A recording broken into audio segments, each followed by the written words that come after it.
Kaya kami inaagaw sa'yo! Kayo ang mga ano! Dahil unang naging amin ang aking ama! Yan ang akala mo! Veron! Hiya ka! Huwag mo na siyang patulan. Tumigil ka na, Veron! Kaya pala lakas mong iwan kami! Eh, andito pa pala yung dalawang ahas na babaeng yan!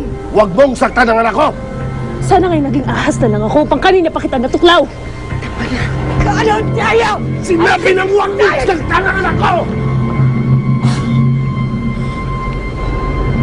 You would dare push me down dahil sa babaeng yan? How dare you have to treat me like this? Ang tinatawag mong babae yan ay anak ko. At ang kasama niya ay ang babaeng mahal ko. Mas mahal ko pa kasi sa'yo. Kaya umalis ka na, Veron. Hayop ka! Hayop ka! Umalis ka na! Pabayaan mo na kami! Hindi pa ako tapos sa inyo! I'm not done with you!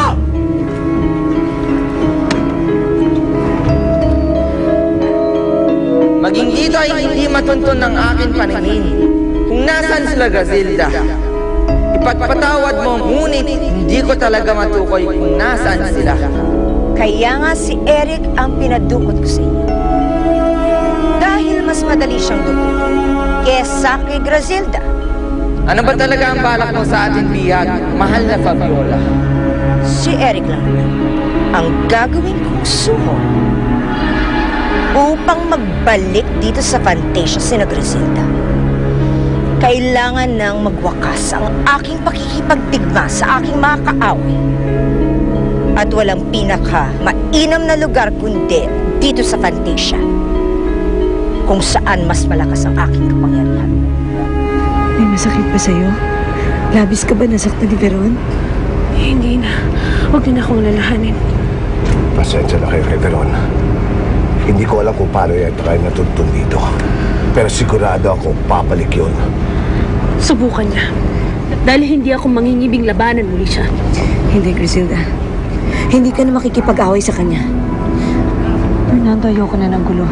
Napakarami na namin suliran para isipin pang pamilya mo. Alam ko yan. Kaya maghanda na kayo. Ngayon pa lang, ay lilipat na tayo ng ibang matitiran. Balitaan na si Eric. Kailangan ko siyang hintayin. Hihintayin natin siya bago tayo umalis. Tayo na, Matilda. Magliligpit na tayo ng mga gamit. Ngunit paano malalaman nila Grazilda na hawak mo ang tagalupang katipan niya? Kung hindi naman natin alam kung nasaan siya naroroon. Madali lang.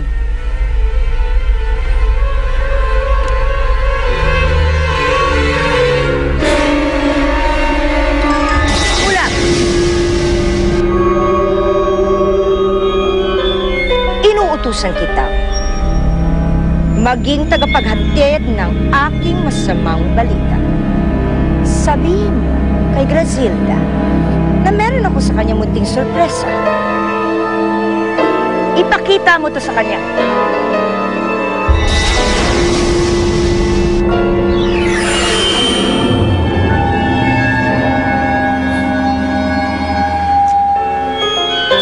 Sa ilang saglit lang, alam ko mararating na niya kinaroroonan ni Grazilda.